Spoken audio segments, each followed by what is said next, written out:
Hey friends, welcome back to the channel. I believe most of us analysts know how powerful Python is on data analysis, data modeling, and data visualization. There is a ton of library out there available for our analysis and visualization workflow that we can leverage on, such as Pandas, Matplotlib, Seaborn, and so much more. Recently, I just found out that we can in a way automate the process of extracting data from SAP user interface, fit it into Pandas for further processing, and even do some visualization using Matplotlib or Seaborn, all of them in a single Python workflow. In this video, I'm going to share with you how I did that step by step, starting from recording SAP script in SAP user interface, changing the script into Python syntax, preparing the spreadsheet for Panda library, and finally do some very basic analysis on our data. Let us get started. Before going into the fun part and looking at all the codes, let us head right into SAP. I will record a script as our base with SAP script recording and playback tool. You know the drill here, right? Similar to the previous video, click on the last icon of the taskbar and look for script recording and playback. Now, if the option is grayed out for you, although you have scripting enabled, it is most likely due to your company's restriction with its IT policy. If that's the case, you need to get help from your IT team, else you will not be able to use that tool. Determine where you would like to save the recorded script. Once you are good with all the settings, click on the record button. Then, you can start with your normal extraction routine. For this video, I will extract the booking list with flight dates between 1st of January to 31st of December 2021 for all my customers.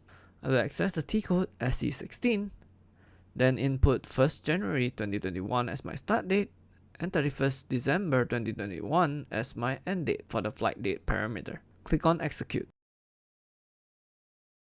Once the table is ready, I will export it as a spreadsheet to a specific directory in my local drive. And that completes my routine of extracting the booking list. Click on Stop and let us navigate to the directory where we save our script. Right-click on the file and click on Edit. This is the script that will be our reference when we are writing our code for automation later on. In order for you to execute Python scripts, you need a Python kernel and a good code editor. For that, you can install Anaconda. I believe it is the easiest way to get up and running with Python, and it is free. I'll put the link to Anaconda platform down in the description below, and you can go ahead to download it yourself and try it out. Once you have Anaconda installed, you can open Jupyter Notebook, which is the code editor that comes together with Anaconda.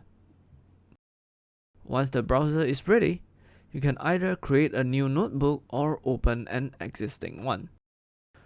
In this video, I will open a template that I have prepared earlier. Just a brief note on what is happening here. We first declare all the libraries that is required to run the script. I will also get the current date and time using the datetime.now method. I'll explain how we can use this later on. Then, we connect to SAP GUI and run the script block. After running the script, we will clear all the variables to free up the resources and process the exported Excel with Pandas. Let us start working on it. First, open a script that you have previously recorded and copy the block of scripts that you need and paste it into Jupyter Notebook. We cannot use the script as it is like what we did in Excel VBA. We need to change it to Python syntax before running it with Python. To do that, we need to differentiate between methods and attributes. Attributes are adjectives describing an object. Methods, on the other hand, are verbs or actions. For example, for car, the color, the shape of the bodywork, the number of headlights, all these are attributes. While accelerate, brake, open door, these are methods. For attributes, there's usually no brackets after the attribute. For methods though, brackets needs to be used after the method. Let us see some example. In our SAP script, maximize, send vkey, press, and set focus are methods, and therefore, we need to add the brackets right behind them. For methods with arguments like send vkey, we just need to put the argument into the bracket for it to be executed correctly. Do the same for the remaining methods in the script. We can just leave .text in our script as it is because it is an attribute, not a method, and therefore no bracket is required. Once we have completed the changes, the script will be ready to be run. Of course, as usual, we want to make this dynamic. I will store the current date time as a string in year, month, day, hour, and minute format in a variable. Then, I will name my file based on the date and time declared in the previous step. I will also declare the folder directory variable as the folder where I want to store my files. Do note that for the slash, you need to put in a double slash instead of a single one. A single slash is used in string to escape characters, and it serves a different purpose in the script. Then, we can verify our variables by just combining the two variables with a plus sign. Click on Shift and Enter to run the block of code, and you can see the expected output of our final file name with its directory.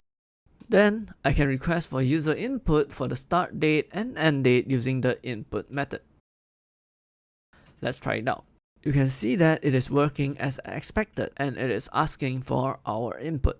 The next thing to do is to substitute all the static values with variables that we have already declared into our SAP script, which will essentially make it dynamic.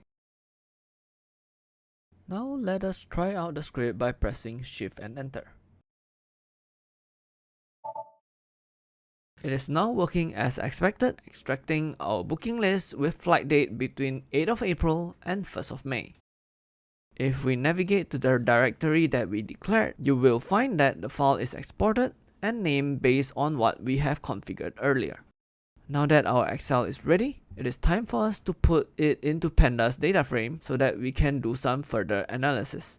If you are new to this, Pandas is a fast, powerful, flexible, and easy to use open source data analysis and manipulation tool, which is built on top of the Python programming language.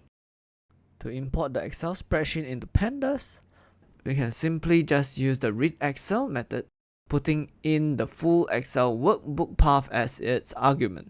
As Excel workbooks may have multiple sheets, we need to specify the sheet name that it is supposed to read from. If I call the variable at the end of the code, you will then be able to see the top 5 and bottom 5 rows of the table. It will also show you how many rows and how many columns are there in the table. Now that we have the data frame loaded, there's a number of methods available for data frame that we can use. I can use .describe to generate a descriptive statistics of my table. You may find it weird why some columns which are supposed to be string like booking ID is included in this. This is because when we first loaded the data frame, that column is automatically treated as an integer type. We can check the data type assigned to each column using the .info method. We can change the data type to a string if we want, but we'll do that for another video. To end our workflow, I will use the subprocess library to kill all Excel instances, as SAP always open the exported spreadsheet after we run the script, which is kind of annoying actually. Let us try this out and see if it is working. To reset the whole script, click on Restart and clear output. Then, we can click on the Fast Forward button to run the whole notebook from start to finish.